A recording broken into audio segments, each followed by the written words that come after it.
இயற்கை தாயின் மடியை பிரிந்து எப்படி வாழ இதயம் தொலைந்து சலித்து போனேன் மனிதனாயிருந்து பறக்க வேண்டும் பறவையாய் திரிந்து திரிந்து பறந்து பறந்து மூங்கில் காடுகளே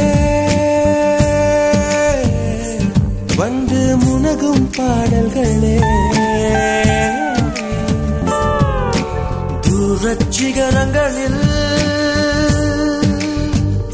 தண்ணீர் துவைக்கும் அருவிகளே